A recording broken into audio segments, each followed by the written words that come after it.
warm welcome to Fred van der Linde, Executive Chairman and co-founder of the Vine and Oak Leadership Foundation. And of course, this is our Global Leadership Conversation 1. The world is in leadership crisis, and what are we going to do to turn this around? What do we need to do? This is only conversation 1. There will be 2 and 3. And of course, we will share it on social media, and eventually it ends up on Global Leadership Platform app so that we can get comment and make sure that all things leadership migrate or evolve towards that platform. So it's great to have Fred with us. Fred, welcome. Thank you. Thank you. I'm honored. It was almost going to be all the way from Kruger National Park side to Hermanus, which is a beautiful coastal town in part of Cape Town in South Africa. But you're not there. You live there, but you're in Gauteng, which is another part. Correct. Anyway, so yeah, we have a leadership crisis. We all kind of have consensus. I always say very quickly that we have pockets of excellence, but collectively speaking, it seems there's a leadership crisis. We have more leadership development than ever before, more accessibility to leadership content than ever before, and experts and books, but still it doesn't seem like the world is moving in the right direction necessarily. So we're asking experts, consultants, people who have been doing this for many years, and you have, Fred, 2 specific questions. And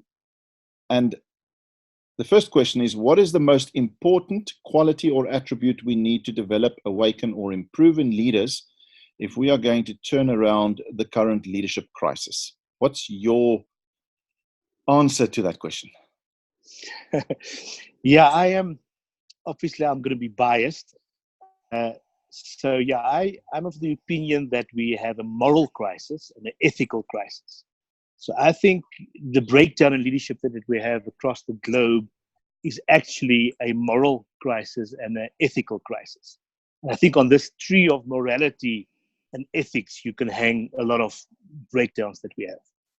Okay, that's interesting. So are you saying, let me see if I hear you correctly, that we're okay as far as leadership skill is concerned, leading organizations, leading, but that leadership is not manifesting itself or demonstrating itself because of a moral or ethical breakdown.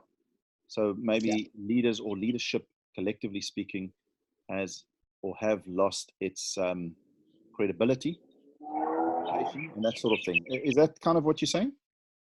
Yeah. To quote a guy on CNN, I don't know who it was exactly, a few months ago. I think it was James Comey, of the former FBI director, and said there's a moral compass deficit. He even wrote a book on leadership, and he said there's the moral compass. We've lost our moral compass, our true north, and that's what I think is the crucial thing that is needed to be corrected. All right, so the most important quality or attribute we need to develop or awaken or improve in leaders in order to turn around the leadership crisis, you say, is morality, moral compass, ethical leadership or ethical approach. Why? I mean, you can say many things, can't you? You can say, well, the inability to do this, or leaders need to listen better, or you can give lots of leadership attributes that are missing, but yet you're saying moral and ethical. Why are you putting that one at the very top of the list? As I said prior, I'm biased, and out of my expertise and experience with strategic leaders in the country and across the globe, this conversations that we have always comes back to a breakdown of decisions that need to be made, and then leaders tend to make a wrong decision based on their values or their value-driven leadership, like integrity, like honesty. And then the conversation goes further, and we ask the question, so where does morals and ethics normally find its root in, this big tree of morals and ethics? And it comes back to spirituality. So now we're talking spiritual leadership and what that means. And there's big conversations, about spirituality, spiritual leadership, and sort of that core, that heartbeat of morals and ethics, I think, is rooted in spirituality and spiritual worldview. Yeah, that's a very interesting one, because would you say that the world is almost diverting away from that and they stop at moral, ethical leadership? That's our problem. But if you had to do the why drill and go deeper, then that is built on the foundation of something else, and that's spiritual leadership. And in a way, people would then say, well, spiritual leadership is not necessarily religion; it's purpose-driven stuff. Yep. Spiritual leadership, spiritual maturity, spiritual fitness, which includes your purpose, why I'm on this planet, why I live, who I am. Those are the kind of things that are missing, and from that sprouts ethical decisions, moral decisions, especially during pressure-filled moments when there's high pressure, which all leaders have these days, and they are tested severely. They're more visible than ever before, and then they make these ridiculous decisions. They make decisions that seem like they think no one's ever going to see it in a world that is absolutely visible and transparent. Yeah. Okay, so I'm going on a tangent, but I get what you're saying. So how do we develop this in leaders? This is the second question. How do we best develop, awaken, improve this quality or this attribute in leaders? I think, the track that you guys are going on, starting with a conversation. Just the other day, I had a chat with one of the leaders of our country, very strategic, high-level leader, and there was a major breakdown in their company, racist breakdowns. And we came back to this thing and said, just you know what, we actually have to have a conversation with your top 30 and your top 300, and just start there. And in a conversation or just in a dialogue, people start saying, you know what, this is this, that. But I think leaders, especially in the C-suite, have arrived, and they do not talk about things of the heart.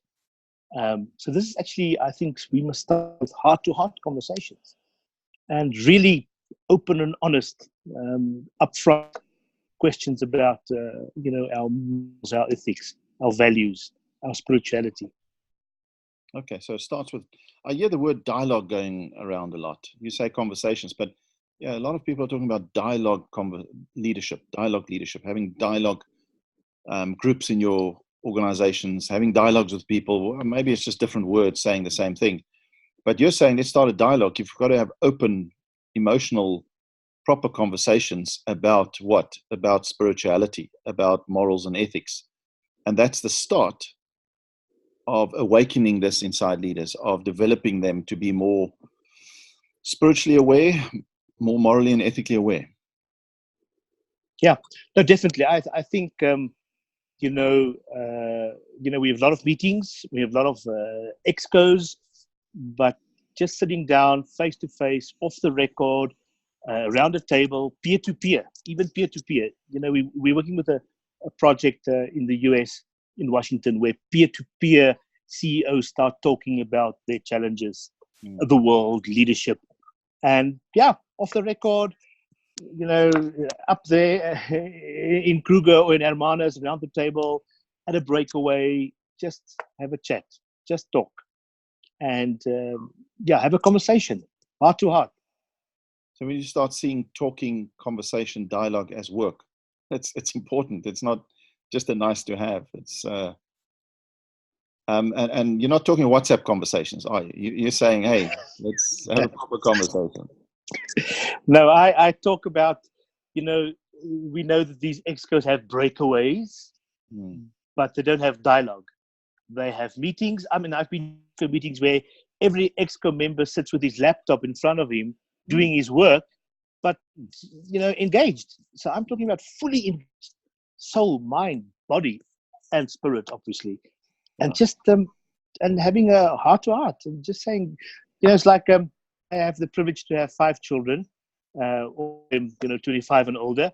And many a time sitting down, especially with my son, my eldest son, just sitting down with him and saying, listen, beyond this and this and this. And we have these wonderful dialogues.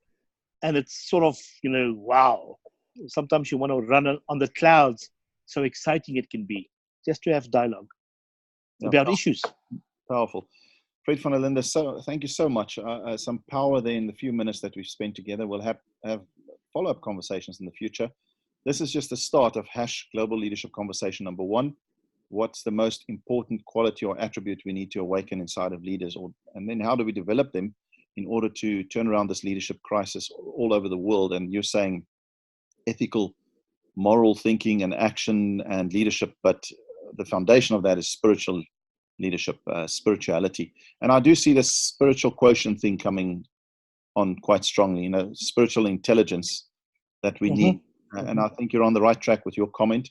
Thank you for your time. Really appreciate it. We look forward to sharing this with the world. Thank you. Thank you. Thank you, Adrian.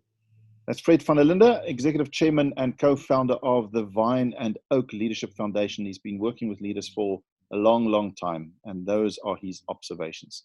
We look forward to getting some of your video clips out there to contribute to the #Global Leadership Conversation 1. Ask these 2 questions to experts, authors, CEOs, leaders, whoever out there.